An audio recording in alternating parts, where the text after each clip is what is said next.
It's hard for me to describe the way I feel about Microsoft and their status heading into next gen. On the one hand, Microsoft is doing everything perfectly in every aspect of the promotion and construction of the Xbox Series X. According to the experts, the system has the specs that it needs to be the most powerful console of all time once it hits stores later this year, bypassing the PlayStation 5 on a few important on-paper measurements. Every single Xbox feature announcement seems to show how consumer-friendly and forward-thinking Microsoft is trying to be. Smart Delivery, which lets you upgrade some Xbox One games to their Series X counterparts, is a no-brainer and something that should be adopted by all the major console manufacturers. And every month, Xbox Games Pass, which is already one of the best deals in all of gaming, just gets better and better as more and more games are added to the service. Meanwhile, Sony has done next to nothing to hype up the PlayStation 5. Microsoft gave the world a detailed look at their console in December 2019, something that Sony has still not managed to do. The Mark Cerny snooze fest from March was horrible for the average consumer and did next to nothing to build hype, and we have yet to hear confirmation of a single exclusive first-party game coming to PS5 this year. And although the Unreal Engine 5 reveal looked great, it was still not a demo of something that we will actually get to play. With all that being said, you would think that Xbox Series X has all the tailwind in the world, ready to take over next gen and become the dominant force that it was in the Xbox 360 era, and completely failed at being this past generation. But to me, they aren't. The Xbox Series X isn't a necessary purchase just yet, and I believe that Microsoft knows this. I think that it is clear that Microsoft's biggest focus right now is not the Xbox Series X, and they are even taking steps that actively hamstring the console in the hopes of making money elsewhere. Think I'm crazy? Keep watching.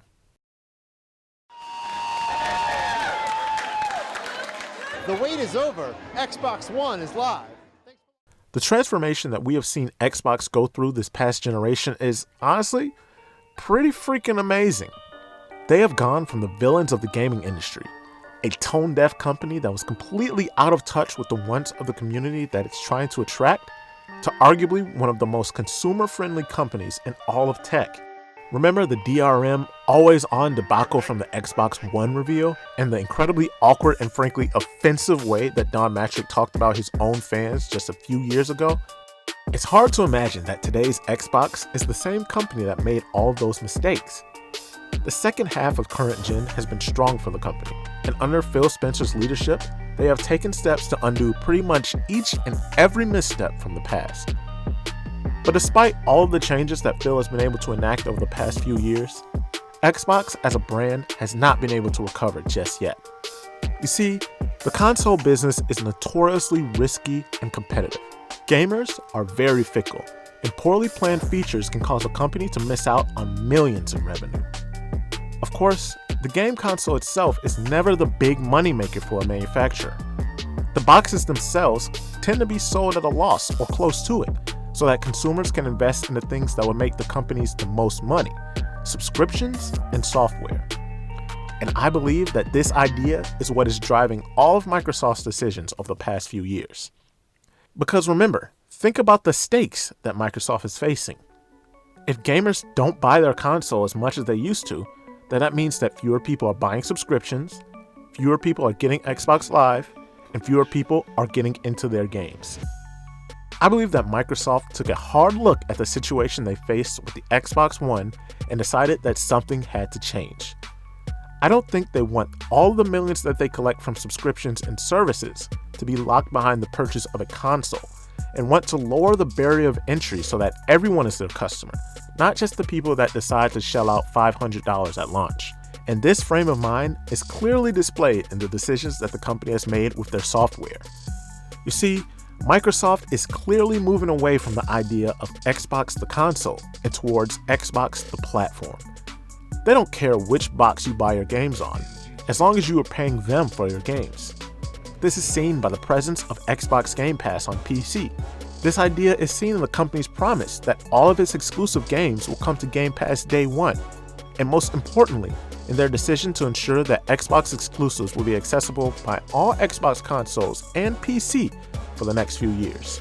If you're a PC gamer, why would you bother buying an Xbox Series X if you already have a more powerful machine that can play the games in better fidelity already? And if you already have an Xbox One X, is it really worth the several $100 investment to play the same game at a slightly better resolution? In fact, I wouldn't be surprised if Microsoft took things even farther and decided to take another shot at competing with Steam on the PC side of things, and might even consider putting their exclusive games on other consoles. Of course, these are all great moves for consumers. It means that Xbox gamers have an unprecedented level of how and where they play their games. But it also means that Xbox has done little to explain why the Series X is a necessary purchase right now. And that's because, to me, it isn't. Microsoft's emphasis on cross-generational games means that their major hitters, from Halo to Forza to Gears, have to be designed with the older boxes in mind. Xbox One X is a great deal right about now, hovering around $300 US, and I'm not sure that the Series X will be worth the premium that it will command, at least not yet. Now, to be honest, the title of this video is a bit of an exaggeration. Of course, eventually I will be picking up an Xbox Series X because I prefer console gaming over PC, but I just don't think that the Series X is a necessary day one purchase, and honestly, neither does Microsoft. So at this point, no, I won't be buying a Series X at launch. Microsoft, it's up to you to change my mind. See you in July. So what do you think? Has Microsoft done enough to earn your purchase, and have you made up your mind? Are you waiting to hear more from Sony before you pick sides in this quote-unquote console war? Or are you passing on both and saving your relief check for something better? Let me know in the comments below. If you made it this far, I hope that you consider subscribing. We live stream 3 times a week and make edited videos like this one regularly. Anyway, this has been No Flex Gaming. My name is KendleFire. NFG out.